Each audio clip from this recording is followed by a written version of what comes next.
Hey, this is Chuck, and you are listening to Fans with Bands, the podcast where we talk to the fans and the bands they dig about life, music, and whatever the hell else we want to talk about. Today on Fans with Bands, we're talking to Angel of Mars. Check it out.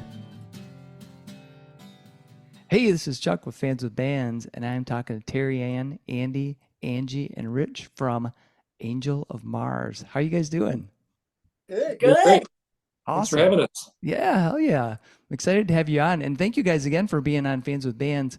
I think the very first time you guys blew my mind was when I saw you at the Corktown Music Fest last year. Or was it last year? Maybe it was earlier this year. I think it was February something. And then I saw you again at Fuzz Fest, and you guys are fantastic again. Love the huge, like super heavy riffs and the pummeling rhythms. And I was like, man, I gotta talk to you guys and get the story. But so thank you so much for being on Fans with Bands. I appreciate it. You're welcome. Thank you. Yeah, thanks for having us. Yeah, hell yeah. So and I'm looping in. So, and we also have fans, and so I should make sure to throw in the fans because we got a nice crew here.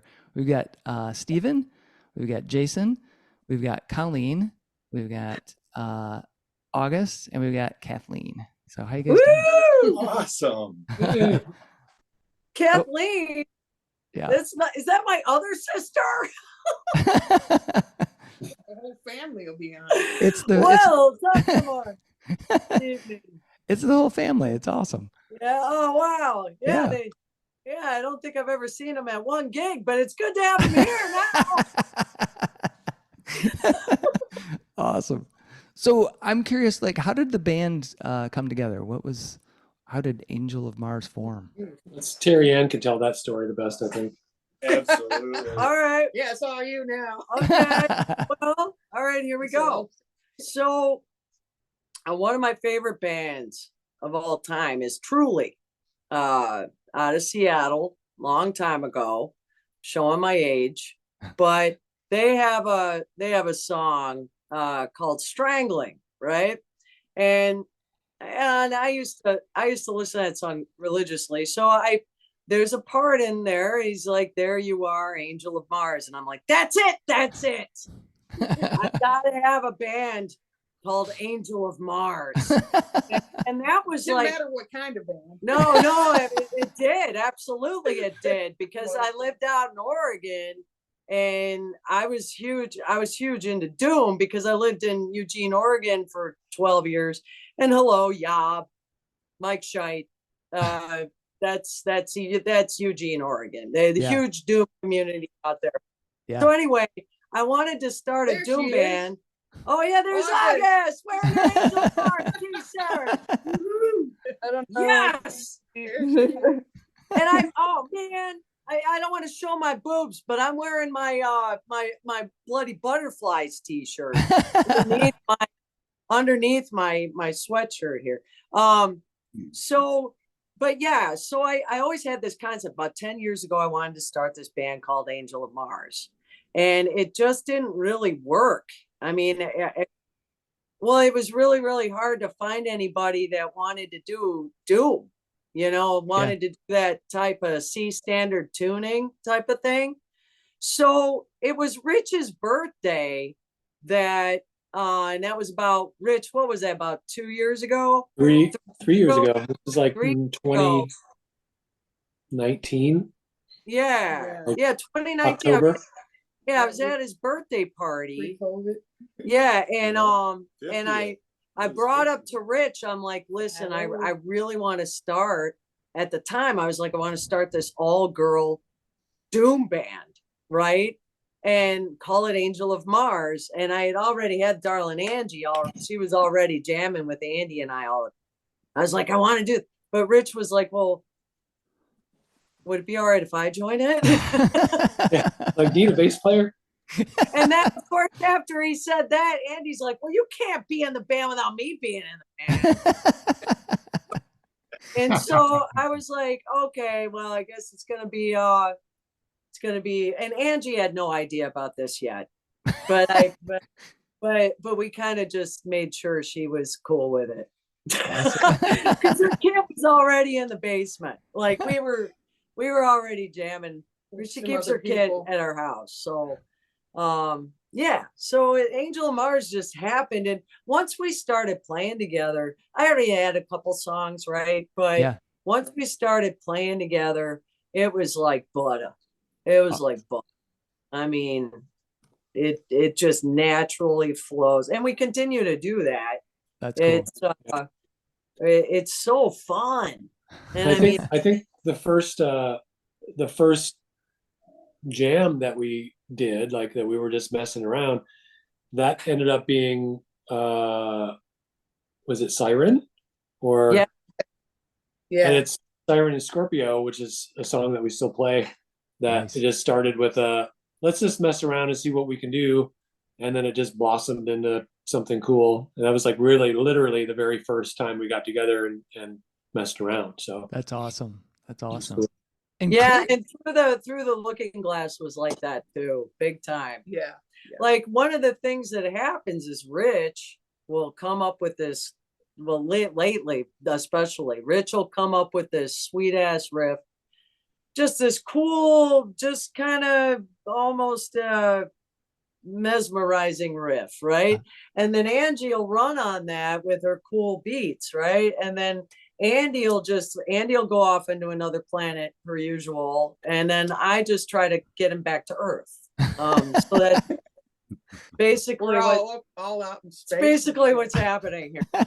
Since the beginning, I've developed a lot better grounding techniques, so she doesn't have to reel me in so much. Oh yeah, anymore. well we make sure he's barefoot at practice, so he gets his concrete grounding. so it's definitely interstellar jams then for sure. Well, Mhm. yeah, we like to have And Terrios just start coming up with some words or some kind of melody, no words, and we follow that. And then a new Yeah. change happens, and then something else happens, and it just keeps on giving. Yeah. Very organic. That's Yeah. awesome. That's awesome. So what do you I mean, is there anything in particular that kind of inspires the music? Is there any type of and I know it's probably all over the place with each song, but is there any typical That's awesome. Just doom. Yeah, it's just doom. Yeah, that's our motto is cuz doom. Instead of When in just doubt, it's 'cause just doom. doom. Cause Yeah. doom. We need the logo like that, you know. Because Yeah. just Yeah. Well, no, I mean, just what doom it. inspires it? Well, it's really honestly, it's kind of like we get together and it's usually on Sundays, and then when we get together, it's just like we're playing. I'll write structured songs. Don't get me wrong here. Now, mind you, we have about 4 songs that are 4 or 5 that are pretty structured. I lay it down at actually Mount Doom, Vince's studio. And, there's a lot of doom in this band. But yeah, at Vince's studio, Mount Doom, I'll lay it down and then I'll be like, hey guys, I wrote this song, right? So there is that, and those definitely come from, hate to say it, but a lot of heavy shit. There's been a lot of heavy going on in my life lately. And well, for the past few years. And I've just been trying, it's a wonderful outlet to just get rid of those things that may be attaching themselves to my body and just get it out into the music. But on top of throwing a song that I might have written to them that they put all their hot sauce on the burrito with, Right. make it into a really good burrito. For me, vegan, rich vegan, for Angie and Andy, very meaty. So it's a very well balanced band. But Impossible Burger. Yeah, right, exactly.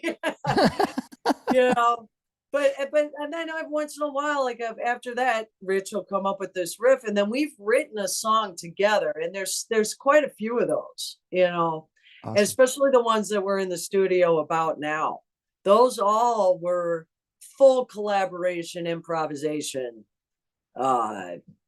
Just happened that Nice. like it just naturally happened organically like Yeah, that. it just comes out. It's It different. starts when we're warming up at practice, just kind of getting our just making some noise, and then all Yeah. of a sudden it becomes a jam that lasts for 15 minutes, and it's like, yeah, we got to do something with that. Yeah. And then we then we move on. Yeah. We got Yeah. a few of So them. do you Record it. because I remember, like years ago when I was in a band, it was very much like that. Start playing something on guitar, and then the drummer would like kick into what I was playing, and then pretty soon we're like, oh, that's cool. We should do something with it. Do you like save all those then? I mean, because that's what we used to have like a little tape machine, where like back in Yeah, the we old try days. to record stuff. We'll say, let's record that, either Yeah. Rick will bring his fancy tape. I'm still saying tape. Fancy recording device, or our phones nowadays, Right. It Yeah. used to be, did you tape that? Did you run it? Rewind it. Yeah. You don't hear that anymore. So Oh, I it's like, know. I send know. it to you. Yeah, we've got a file with probably close to a dozen new ones to work Yeah. on, like tidbits that we need to sneak in somewhere or Yeah. develop. Yeah. They're little people laying around. And then we've got our own private Spotify playlist of songs that we want to cover eventually too. So Oh, cool. that keeps growing. Oh, Awesome. yeah, we even tried Smothered Hope. What was that, 2 weeks ago? Right. Yeah, we're like, Yeah, let's try Skinny to Puppy tune songs. out Smothered Hope. That'll happen. That's going to be cool though. It will be. It will be. Do you have like little pet names for the little riffs? Like the Really? the quirky one or the monster riff or something? Oh, I see what you're saying. Yeah. What do we- Yeah, No, we not know really. that we had too. names. we did. Yeah. Well, oh man, we used to. That's funny. It says that because now it's just completely escaping me. Yeah, same here. Little cute little names. Yeah. Yeah, 'cause- we did. We were like, yeah, the funky one. Well, let's do Yeah. Rich's song. Rich's new song. Yeah, The Rich's. new song. Yeah. Well, we did have a squirrely riff. We called a What squirrely. about the squirrel? Yeah, and there's a song called Petey about a squirrel. So it's there you go. Yeah, the squirrel. the around. squirrel song and Yeah, 'cause when I was talking to the guys in Lucius Fox, they didn't even remember half the names of their music that they've recorded because they always call it Funky Riff whatever or Joe's Big Fucking Song, So it's like Yeah.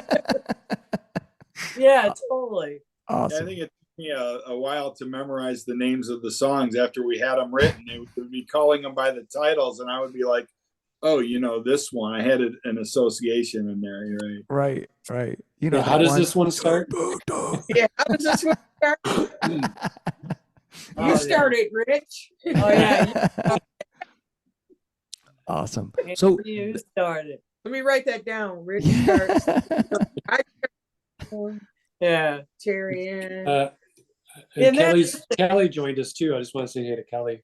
oh yeah, Evil hey, Nun. Kelly. Kelly. Kelly. Oh, hi. I want to say hi to Kathleen and Colleen, my sisters. They are. And I Yeah, see and August Hi, is still with us August. too. Hi, August. I'm listening. It's good. It's good. Keep doing what you're doing. It's great. Oh my God! Oh my God! It's Kathleen from New York. Artist. It's my sister. Where is She lives where on did Rockaway Colleen Beach. go? Did Colleen go? yeah, I she don't know. looks like she dropped off. Oh no! Probably because yeah. I said she never comes to my gigs. Yeah. Oh, she got Well, she doesn't. She's So- banished. she got bummed out about it. She's like, "Oh man, I'm just gonna leave." Oh no! Don't worry, I'll hear all about it later. So, Fans with Bands just isn't about me asking you guys questions. It's also a chance for everybody else on here. So, Kathleen, Kelly, Jason, August, Steven. Do you guys have any questions for Oh Angel of yeah. Mars? Yeah. Oh, okay. I Kathleen, you go definitely first. do because There she When- is. hi. when you come up with your when you start writing your music, how do you come up with your material? I think this gentleman Chuck had asked you that, but I'm kind of not clear. You kind of drifted away a little bit. So I'm trying to, in my mind, visualize what you're saying. So how do you come up with the riffs, the rhythm, the tune, the harmony? How do you compose that? I don't know what the words are because I'm not music person. I'm a painter, but it is the same thing. I mean, how do you Yeah. come up with your material? Well, And where does it start? And depression, that's just an emotion. I think your stuff is a lot deeper than just saying Oh, yeah, what you no, said. Kathleen, first of all, I want to say Kathleen's got her paintings right behind her, by the way. She's Well, So They're awesome. it's No, it's the same no, thing. let's keep it about the question. I know I am. Because I I'm really interested. I find that fascinating. I want to how- say this. Listen, so where it comes from is the same place that your paintings come from. Thank you. I don't play the music. The music plays me. It comes from a place that we open our minds, do we not? Yeah. Especially when we're doing the improvisations, right? So we're opening our minds, and all of a sudden the floodgates It just- come in. It just It comes happens. to you. It just comes to you. Like a song will come to me when I'm walking, or a song will come to me. Okay, yeah, when I I'm- like that. Yeah. So yeah, But sometimes it's really deliberate. Like Terry Ann will have this song and she'll mess around with it, and she'll be, like record it from an acoustic guitar and have this kind of thing already planned out. And then we'll just kind of work with it and develop it till it becomes something. And then sometimes it just happens organically, where we'll be at practice, we'll be just messing around. A Warming song up. will come up, like one of us will start something, a riff will happen, and then we just start jamming on it, and then that may develop into something later. Wow. So in other words, no, I mean, I could say as a painter, it is different because I do a lot of editing. I have to edit. I can't, for me as an artist, I can't, I had my narrative unfolds at the end, like the story unfurls at the end. Not everybody is like that. So that's why I'm asking the question. Do you think of your narrative from the start of your narrative, or what the meaning and the vibe and the feeling and the emotion? Because when I've been hearing your music, it feels like I'm traveling, and I'm really traveling in a time zone. When I used to listen to, like the bands from the 70s from England, they had a very surreal sound. It wasn't like I could escape. I wasn't listening to specifics, but I could escape from it, like mentally, physically, spiritually. I felt like I was in flight. So what's fascinating is that your band has that, it has that expansion. It's fascinating how I love it, because I haven't heard any other artists like that, except I can hear Terry's influences with the grunge metal or grunge sound, but you guys are your own thing, and I like that. And I think when we work really hard at something, the tune gets tighter, and it does sound cleaner. I like that. I'm just saying, do you guys like that? Is that like part of your band thing, or, okay, it's a good song, let's call it a day? Or, how do you do that? I mean, I find this fascinating that art, musicians can do that. I mean, it's fascinating to me. You know what I'm saying? It's It's like, really how do you hard. come up with that whole thing in just like 24 hours or something? I mean, it's got to take longer than that. It It takes longer, yeah. It's very Yeah, hard. because it sounds really good, Yeah,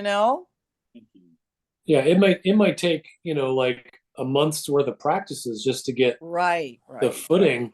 Like we might have the riff, but it might need something. Like we may need to throw another part in it, or Terry Ann's working on the lyrics and one part of it may not work. So we just, I'm sorry, Terry. And we just like, it just kind of happens pretty organically. Wow. And we try to Yeah. make sure that we're doing stuff that we like, that we're not trying to make stuff that other people might like. We're just doing Right. stuff Yeah. that makes us Yeah. happy. Like, most of we have songs that are like 7 minutes long, and that's, Yeah. like with the kind of stuff we're doing is not super uncommon. But there were times like Terry would say, like, oh, I think maybe we need to cut this down, make it more, like, I don't know, a little more compact for people to be able to digest it. And it's like, well, we shouldn't, because now we're compromising ourselves for somebody else. So we Right. need to keep it the length that it needs to be for us. Like, We do it by feel. It'll feel right. We end the song all at once. It's like we need to do that. We need to keep it there. That was too natural. Yeah, there's almost It like was a natural. yeah, there's almost like a collective vibe there, like an intuitive sense. The band kind of, like Terry was saying, the music plays itself. It comes to us, and we allow ourselves to be the vehicle for that expression. And and a lot of times everybody's contributing to the process of writing. So it's I mean, that's the whole reason I've been doing it the whole time is for that. That's the spiritual experience. That's well, and I don't even know if that's the word I'm looking for, but that's what gets my gonads. Where did Chuck go? I think I fell off the I fell off the screen because I wasn't talking. Where's everybody else? Jason, Yeah. you still there? Yeah, he's still here. I'm still here. I'm largely just listening, guys. Yeah, Yeah, So, there he is. Hi. Could I say something? yeah, go for it, Steven. Thanks. It's a real pleasure to spend a little time with your band tonight. thank you. I first saw you at the Bolero Lounge in early April, I think. Nice. Nice. I had just gotten over COVID. It was my first time out for 2.5 weeks. Oh, And I just wanted to get out of the house and just walked in and thought, oh, there's a band playing in there. I'll see what this random bar band is doing. And man, was I impressed. You guys have such a beautiful, full sound. It's like molten chocolate. It's like it's a sound I haven't heard in years, man. Now listen, I'm 67, right? And I guess it reminded me a little of Black Sabbath at their best on their first 2 albums. It's the sound. Okay. That's what really gets me, besides the great writing. I mean, and I love the long notes and the sustains, but I've been telling all my friends about it, and I'm telling them to come on the 23rd to the Bolero to see it. yeah. And that Nice. room really loves your sound. It resonates like a cabinet built for your sound. So that's a perfect place to see you guys. And Thank you. Great venue. I want to see you guys before the crowds start, while you're still unpopular. While okay. So, That's Thank you so much.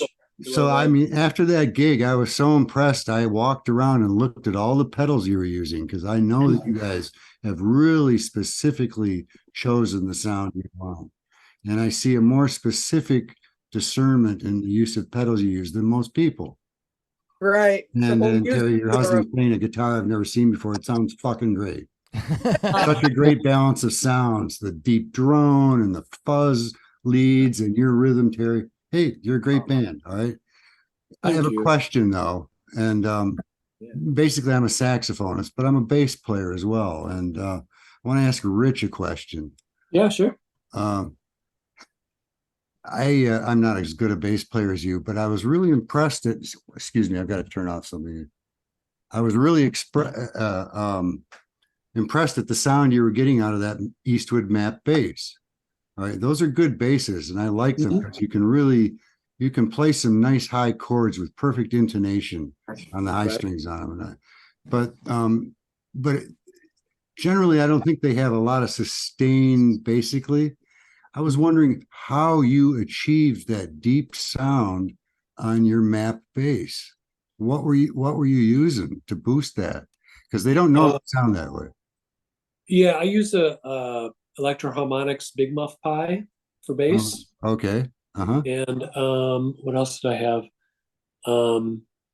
I've got an Ampeg SCR DI pedal, which kind of helps me control a lot of the tone of it. So the big muff. Sorry, go ahead. Ampeg SCR-DI. Yeah, it's the DI pedal. Like it's kind of like its own. It's a DI. It's a direct in pedal. You can adjust the tone and the volume. It's got an added scrambler function to it that I never use because it's not quite in the right spot, but it kind of brings that richness into it. Okay. And Yeah. yeah, I don't know. I just been playing around with it. I'm still not happy with completely happy with my tone, but everyone tells me that they like it. So Yeah, I was going to you say know. your tone is really good because it's got a nice tight punch, Right. as opposed to being really fat and like sometimes bass players, Yes. which I it's all personal preference, but they Mm. kind of like a sound that's kind of I don't know. I find I describe it as fat or wide. It's Right. and muddy. Whereas I like a bass that's like yours. It's just kind of. You get a Yeah. little bit more of the Wow. mid and the higher Yeah. end. Yeah. I like Yeah. the growly bass sound. Yeah. Something's just Yeah, kinda- it sounds good. And know? it Yeah. blends Thank you. really well with the band. It just, you guys blend so well together. I can't tell you enough how excellent your achievement is with the total sound. All right. And I think that's the audience probably hears it more than you because I know what it's like when you're playing.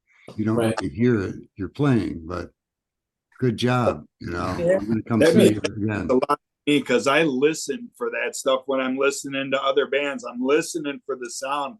I'm listening to that sonic, just the texture of the overall recording to, Right, you right. know, yeah, if Right. it hits me like that, then I Mhm. know. So I really appreciate what you just said.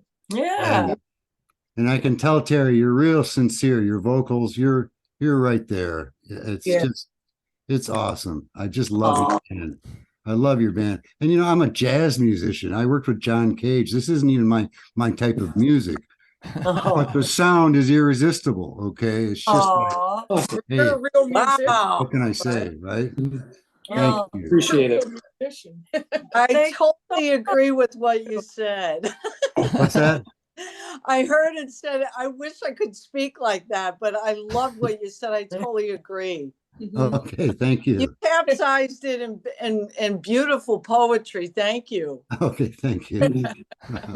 God, Awesome. awesome. Anybody else have any questions? August. Huh? Anybody Where's else have our any friend questions? August? She's there. There she is. She does. She's a There they drummer are. in the band. August doesn't want to be seen or heard. Looks like my girlfriend Elaine has joined us too. Where's Hi, Elaine? He's in there. From Mexico? Elaine's in Mexico. Awesome. No, Elaine, can you she's hear actually us? in California right now. She lives in Oh. Mexico, but she's in Oh. California. Oh, Nice. Very nice. So I got another question. Unless anybody else has any questions. Anybody else have any questions? Because I'll leave it open. Anybody? No? 1, 2, 3. Okay. I'm curious, and I always like to get like the foundations for the musicians. Like where was the I guess which bands like highly influenced you when you were starting off learning to play your instrument? So let's start with Rich.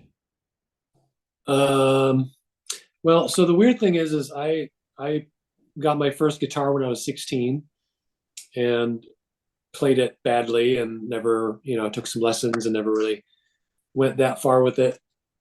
And then kind of like after high school, I kind of put everything away and didn't touch any instruments for quite a long time. And I don't know, maybe 2015-ish, 2016 or so, my friend Beth asked me to play bass in her band.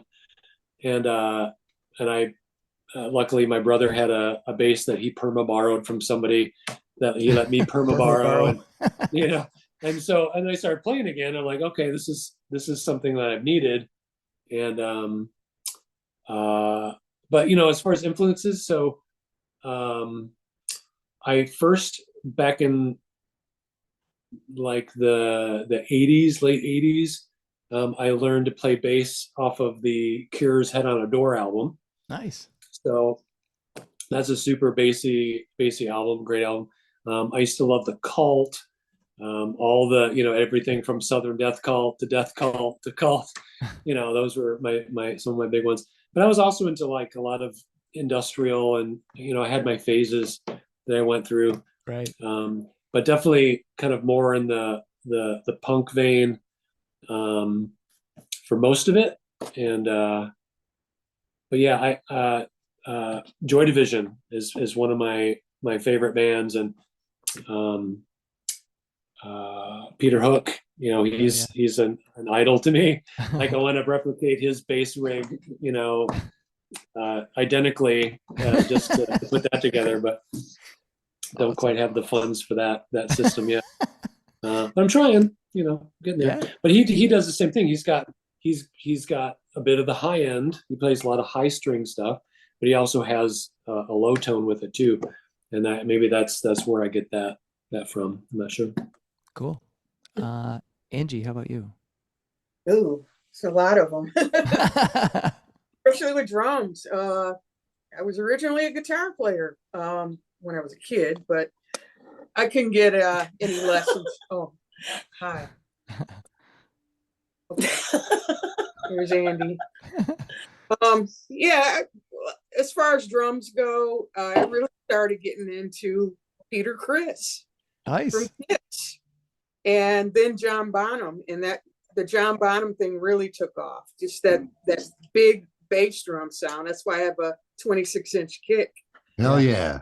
That socket sound, you know, that socket in your face sound.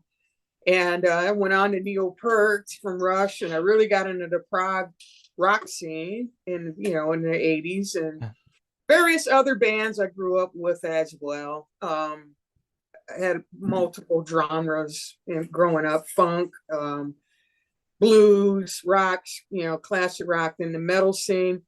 A little bit of the punk scene. I wasn't a hardcore punk person because the drums were all the same to me. Yeah. And so I kind of gravitated away. I like the power chords from the guitar players from punk scene. But as far as drums, I really got into more of the technical parts of it. Journey, got Van Halen, Alex Van Halen. Yeah. And I go through phases, just like Rich says. I go through phases. I'm listening to Rammstein's drummer. He's really fantastic, really tight drummer. Tool, Danny Carey. Oh yeah. So I'm learning little things that they do. I'm self-taught, so I play by ear all the time. So I drive in a car and drum beats come into my head, and sometimes they end up at practice. You sound good. Yeah. You sound real good. And you always improve. And go back to my roots once in a while. Go back to Parliament Funkadelic, Funkadelic. Some of the early 70s stuff my sister used to listen to all the time that I didn't understand because I thought it was too weird. Now I love them, and listening to all these different bands and just the pocket playing from the drummer, back, from that era, those guys are just fantastic.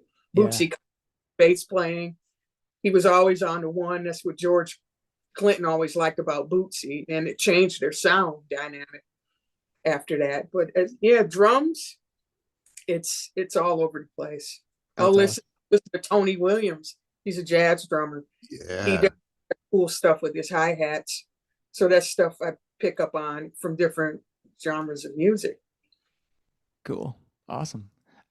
Andy, how about you?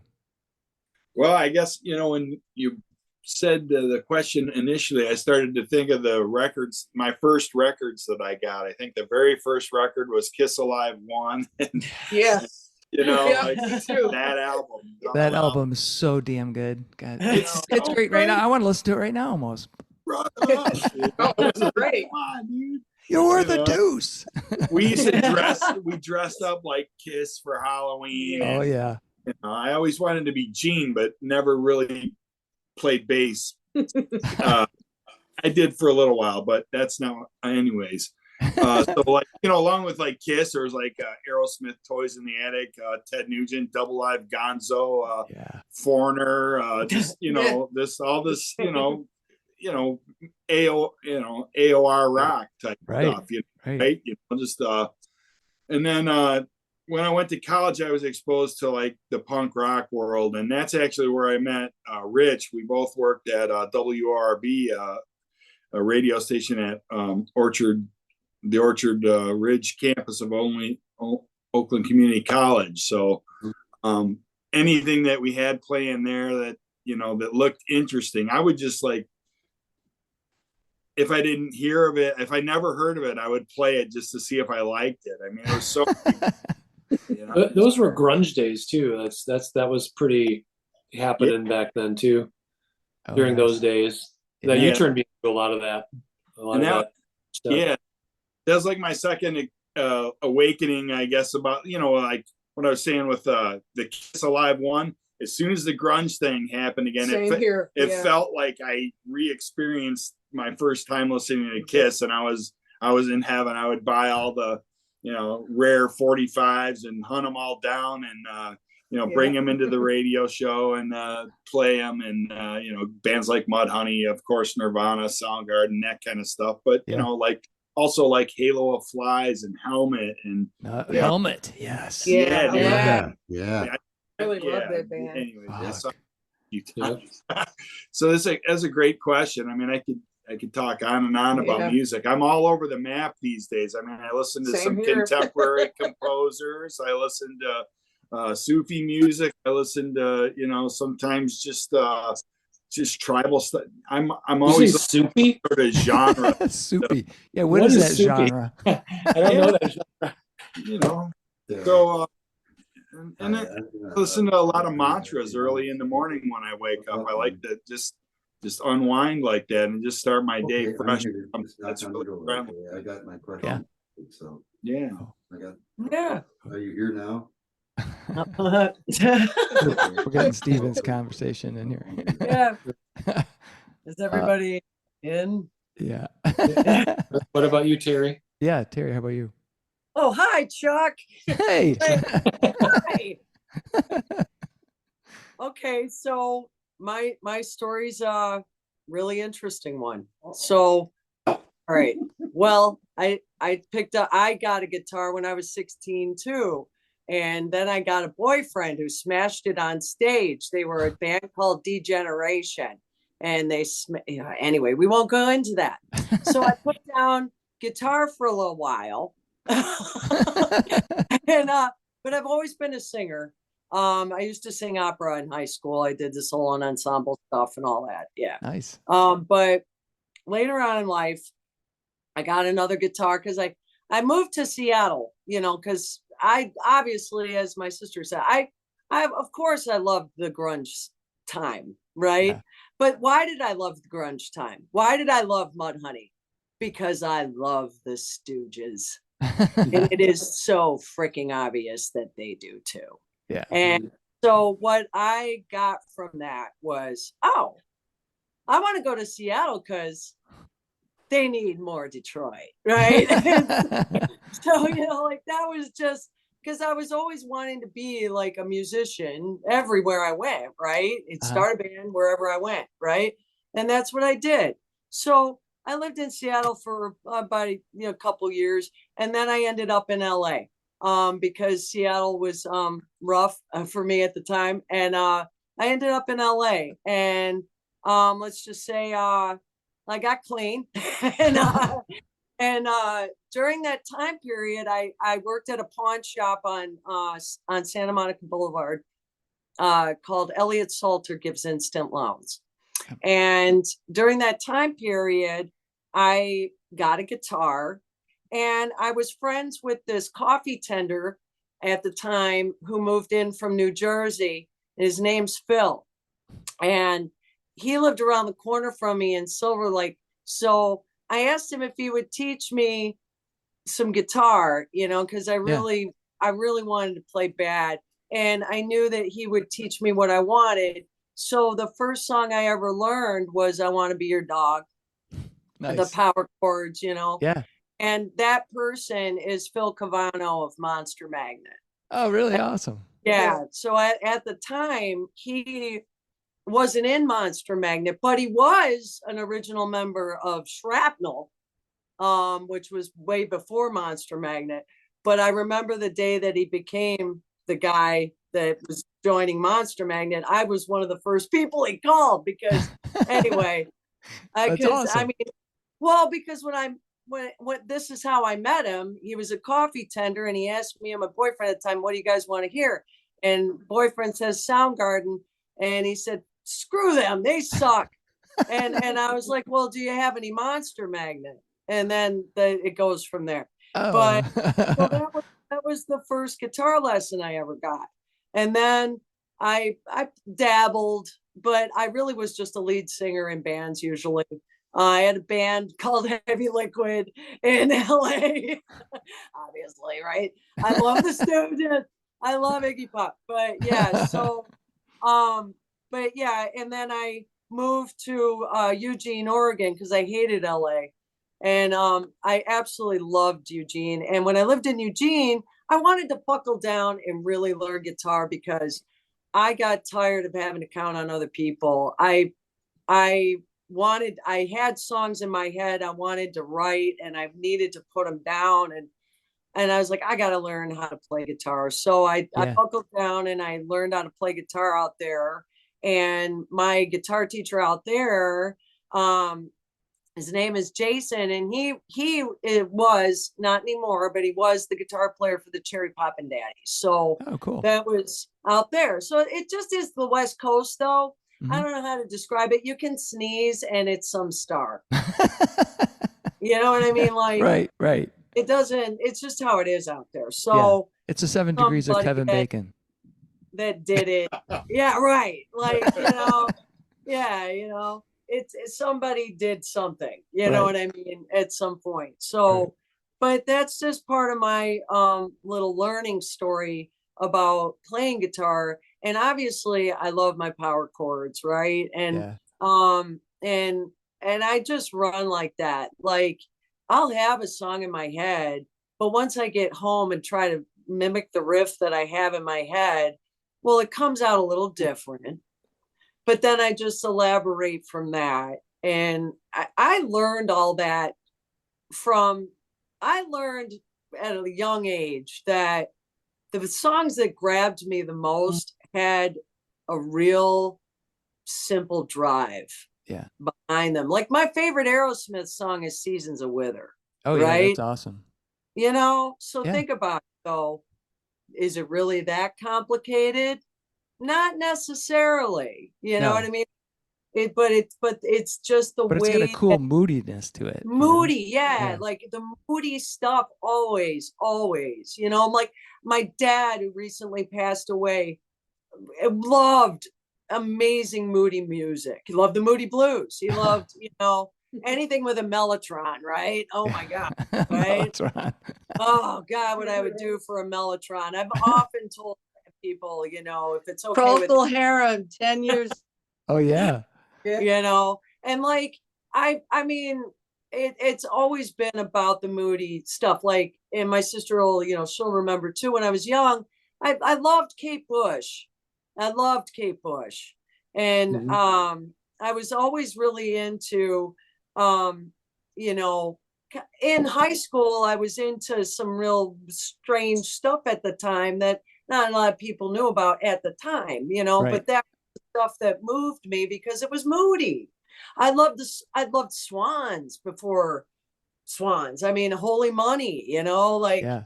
I loved that time period. I loved Sisters of Mercy. I loved Bauhaus. I saw Skinny Puppy when I was 16. I loved that time period of, like, just stuff that was dark. Yeah. And I don't know if it's depression. I don't know. Actually, dark music and heavy metal or doom metal actually gets me out of depression. It's the light. yeah, Yeah. it is the light. Black attracts light. Yeah.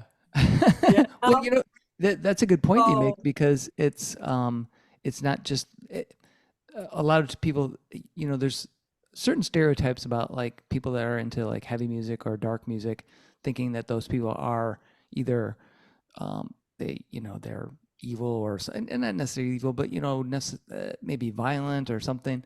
And the thing I've learned is that all the people that I know, because I was heavy into heavy metal and thrash and all that stuff, death metal, those are the nicest people I've ever met. They're like Absolutely. super cool and chill, and they're like laid back, and some of them are super introverted and just don't want to be, the music allows them to be together with these other folks, and it, like, lets them experience, like, let go of all that whatever they're holding in, right?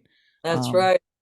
So they can, if they want to mosh, they can mosh and you Yeah. know, have a good time. And it's not about, you know, kicking somebody's ass or fucking somebody No. up. It's about just, you know, having a good time and just getting all that out of you, right? Oh, tell like Right. it is. Tell like it Right. is, Chuck. Because I'll tell you what, I've been to a lot of Grateful Dead shows, and there's been more fights at those than any metal show.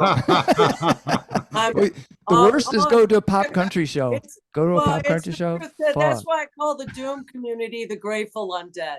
Yeah.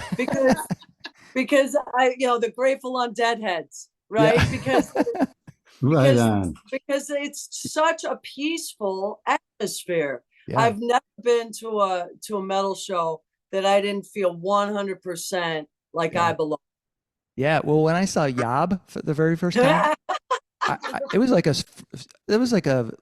spiritual experience. I was like, wow. Yeah. This band, holy crap. Oh, yeah. Crazy. Oh. Let's see. So, what was I going to ask you guys? Oh, there goes Steven. If you guys could do like, so like kind of a, I guess it'd be the ultimate show. If you guys could like play with any other bands, what would those bands be, and where would you like to do that show? Anywhere in the world. Jeez. Holy. That's a tall one. What did Rich say? Jeez. Like maybe we should have asked us that question to think about it like weeks ago. I know. I should have probably punted it out there early because you're like, oh God, I got 3 seconds to come up with an answer. Yeah. So many. I mean, Well, Jesus, if I mean, do they have to be alive or dead? Yeah, they could be Is it- any. Oh. This is a fantasy, so go Yeah. for it. Oh my God. Well, Grease with Vangelis. Nice. Awesome. I didn't know that. I should Only know and that. only during the 666 Aphrodite's Child period. Yeah. During that double album time, you know. Awesome. Yeah, please God. Yeah, that would be great. uh, But it's- Andy or Angie, you guys, any dream bands to jam with? I mean, like sit in with them. like any Or yeah, you could just jam with them or be on stage with them. Oh, You're either you Dream for them bill or- that you're playing Always- on, Yeah, dream bill. Yeah, and venue. yeah. What? Somehow have a. I always wanted. Go ahead, Angie. Oh, and I mean, yeah. this. It was a while ago. I said it'd be cool to jam with Kiss. Yeah. And just in the studio, or with Prince, Yeah. yeah. or who else? Or sit in with Van Halen. Oh, yeah. Sound check. Do Hot for Teacher. There you go. You know, it's so people I would love to jam with. You know, Yeah. like the Dead. You know, Right. Yeah. but yeah. That's Yeah, a there's so that's a many. great question. It can be That in is any a good- kind of it's very venue. I don't care thought-provoking, where. and I'm No, not like sure I where have to like go with it. 18,000 answers. I know, right? That's what I'm saying. It's that would be a festival. Yeah. Yeah. Right. Yeah. Here's my Lasts a month. festival lineup.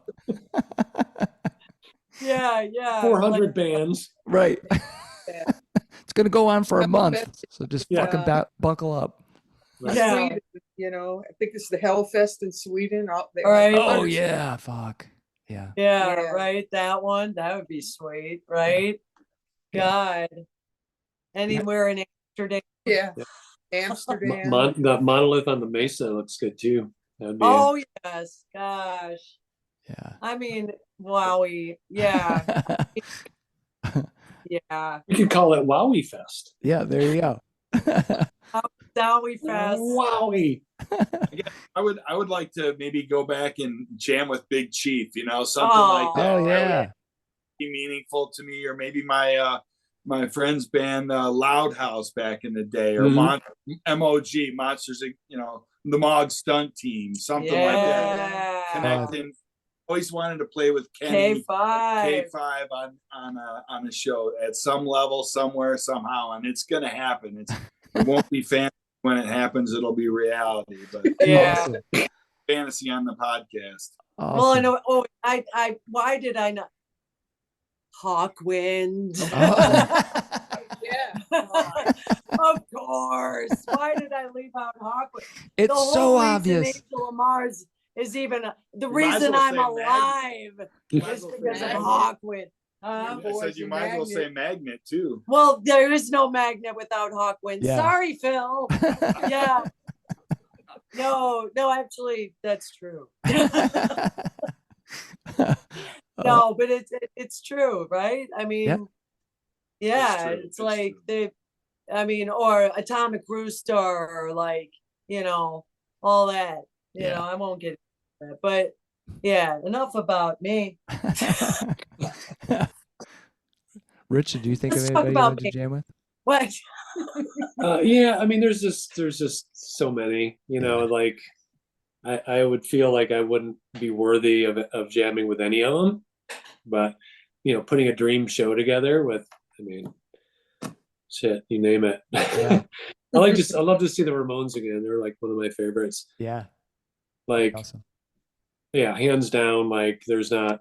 I listen to them most weeks. Like, Awesome. I mean, ever since I listened to that first record ages ago, I've listened to them most of the time since then. So, That's cool. but I'm a huge fan of Nick Cave and the Bad Seeds and Oh yeah. Warren Ellis, and so there's a huge scope there that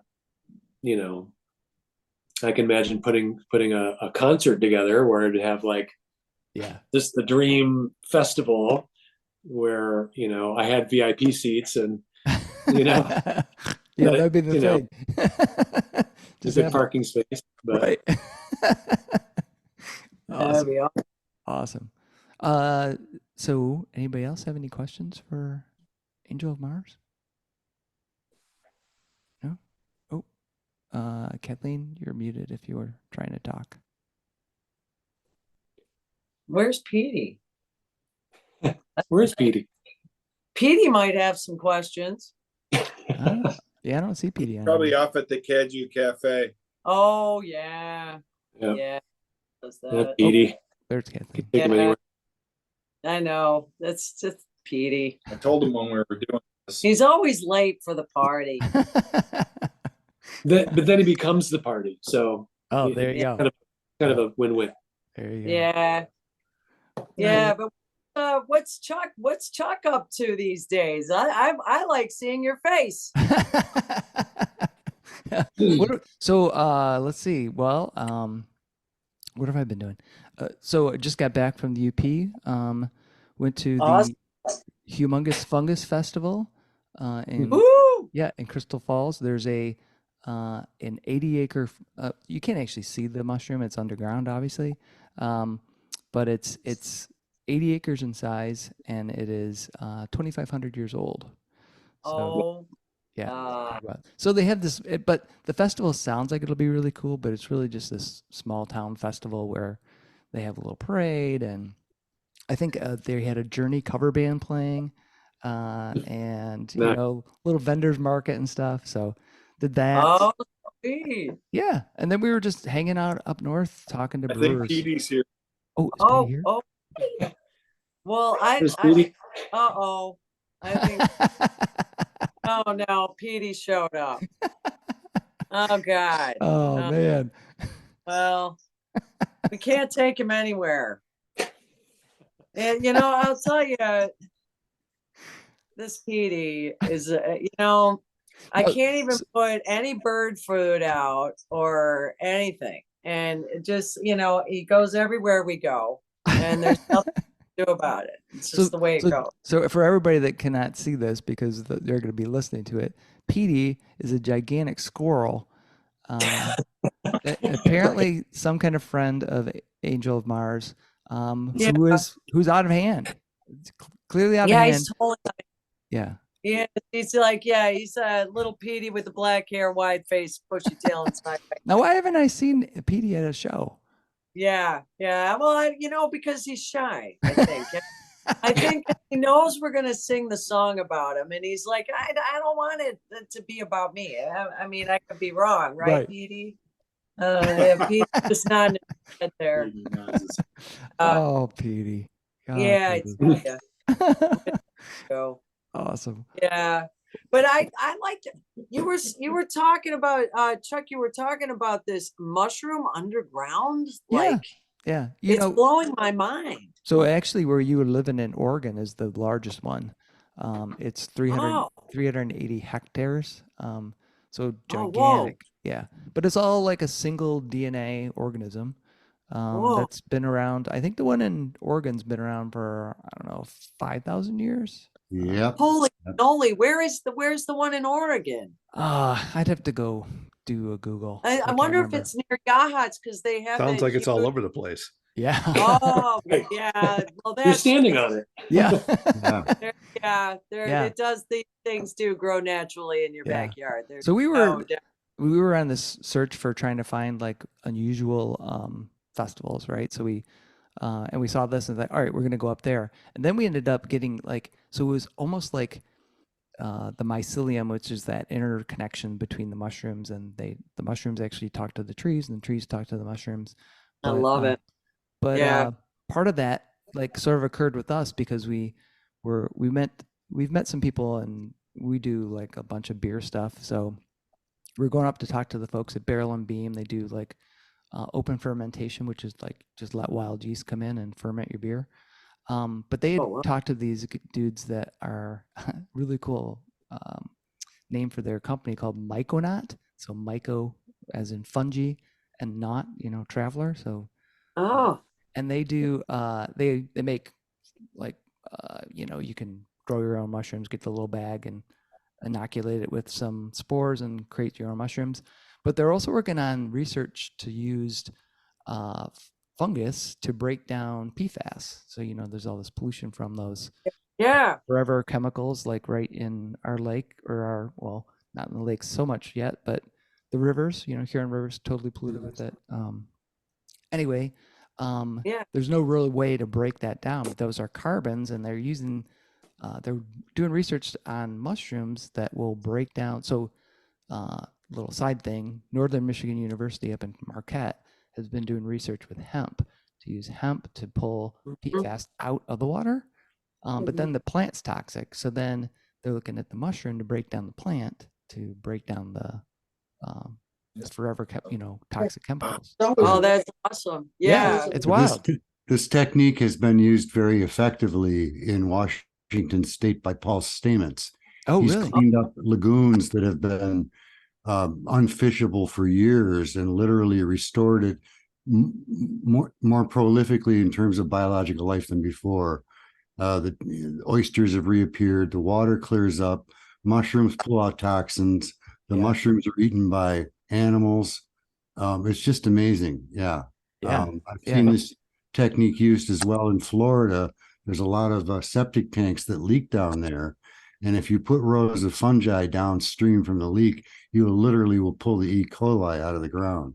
Oh, that's amazing. Yeah. I it's know. amazing. It was wild. So we learned all this stuff. We drank a bunch of beer. So that's what I've been doing for the last 2 That's weeks. what I call a vacation. Yeah. I Yeah, need a vacation. yeah, now I've I mean, got. that sounds awesome. That's like, well, we live right across the street from an organic farmer. Oh, cool. Yeah, and I work at my day job is Home Depot. If you can only imagine all the freaking Roundup I have to see, Oh, yeah. Ah, how people buy the junk, and it's very depressed. More reason to write doom songs, right? But yeah. but I'm just like, well, how do I grow organic in my backyard without feeling like, oh God, is the neighbor's Roundup gonna Yeah, come through? The rain, the da da da da. Who knows who's using Seven Dust? I don't know. Right. And he said, well, hemp. Yeah. Roundup binds with soil. It's not water soluble. You should know that. That's an interesting thing Oh, about I don't it. It know that. stays Okay, where you put it, binds to soil. Yeah. Okay. You guys should do a song about Roundup. There you Oh, go. right. Oh, so Yeah. you could do a song called "Bound to Soil." That'd be awesome. Bound to soil. Oh, totally. That's Yeah. totally doom, Chuck. Oh, totally. Got a good feel to it. Bound to soil. Yeah. You could. Yeah, like, even even the my word pants. soil, but I don't do the Cookie Monster growl, but Yeah. I could. I just don't. no, you you what should was use that your goofy voice as chant? it is. Yeah. Yeah, I could just. We know. do have Graves one kind of Ghastly this that Sir Graves Ghastly song that we were doing was pretty Yeah, fun. Oh yeah. it So sounded yeah, cool. the so Graves Ghastly. It had a good Oh. it had a good rhythm to it. Yeah. That's why we gotta bring back. Yeah. Oh man, there's a band that Yeah. does.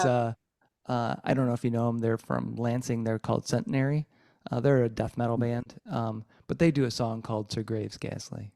Oh well, Nice. now, yeah. Well, Yeah. we're just gonna have to not do it then. Yeah. It's already been done. Well, it'll be called the other Sir Graves Ghastly. There you Oh go. yeah. Yeah.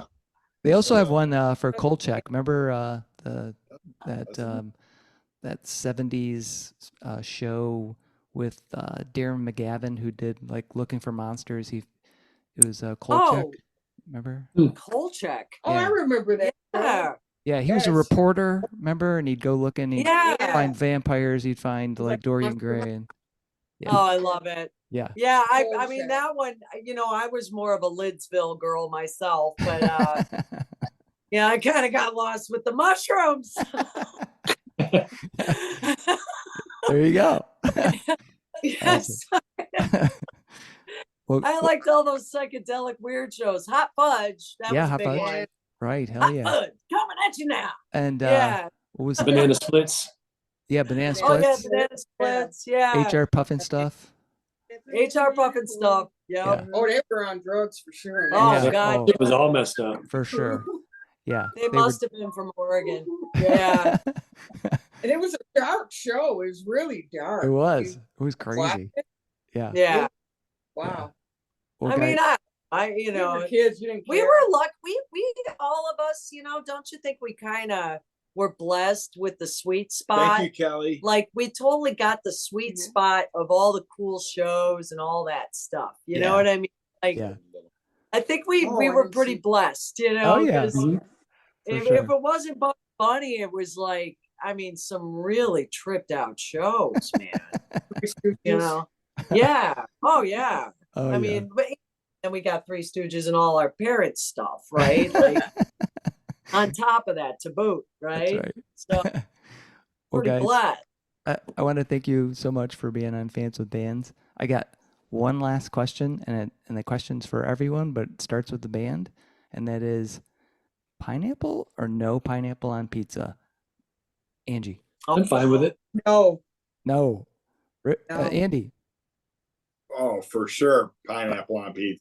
Absolutely. Terry Ann. Yeah, we do it if we do it. I pineapple on everything because let me tell you why. I hear that pineapple for women is really good. Really good. Just Awesome. saying. It's good. It's good. It helps the women All right. and the men afterward. So it's good. It's really Excellent. good. Excellent. Pineapple on everything. Pineapple is also really good You to know get rid of something. parasites. Oh, what? I'm sorry. I'll start going. On pumpkin seeds and pineapple and ginger. Yes. There you go. Steven, It's how about great, you? Chuck, having us. Yeah. Yeah, well, Chuck, we love your face, man. We just love I know. you. I've seen you in the bars. And- I said, and you're "Who's just this the dude coolest- taking pictures?" I don't know him. Do I know him? I've been under a rock for a few years. I've been out of the music scene for a while. So I'm We looking at- pulled her back I'm in. seeing people and say, "Is that so and so?" You know, that looks not a snack. You don't know. You don't want to walk up to somebody and say, oh. Right. Yeah. And you're Well, like, so I'm super bad with names. Like, Yeah. like plenty of people remember my name, and I always feel bad because they'll say, "Hey, Chuck," and I'm like, "Fuck, hey, dude," because I'm like, I remember you, but I can't remember your I name. don't know your name. Right. Exactly. Yeah, Yeah. super bad about that. well, you souls, right? You remember the souls. That's right. That's right. That's right. All right. Greatest photographer in town, but I Oh love your no, there's lots of great photographers, man. Oh man, Don't get me True, started. but we love, it's a good night if you're at a show. It's true. It's like you're an amazing good luck charm. It's going to be a great night if you're there. Oh, thanks. Thank you. Corktown was a great gig for us. Fuzz Fest was an amazing gig for us. Oh, Chuck was there, wasn't he? Oh, yeah. Well, don't forget, Steven was at Bolero on that show. It sounds like that kicked. Yeah. Yeah. True. Yeah, and Steve rules too, man. That's right. Steve. You guys are gonna rule the Bolero on the 23rd. I'll tell you that Awesome. right now. Oh. Yeah. Well, we hope to see your beautiful face, Steve. And your friend. Thanks. Hope to see you too. All right, guys. Thank you again for being on Fans with Bands. Appreciate it. All right. Thank you, Thanks Chuck. for having us, All right. Chuck. You're the best. So long. See ya. Bye. Bye. Bye. Bye. Many thanks to Terry Ann, Andy, Angie, Rich, Stephen, Jason, Colleen, Abigail, and Kathleen for joining me on this episode of Fans with Bands. Angel of Mars is a devastatingly powerful and beautiful doom band. Ever since my first encounter with them at Corktown Music Fest, I've been a huge fan. It was such a blast to get to sit down with them and talk about their music and also hear from their fans. It is interesting to learn how someone's music can elevate and influence others. Get over to Bandcamp now and buy all of Angel of Mars' music.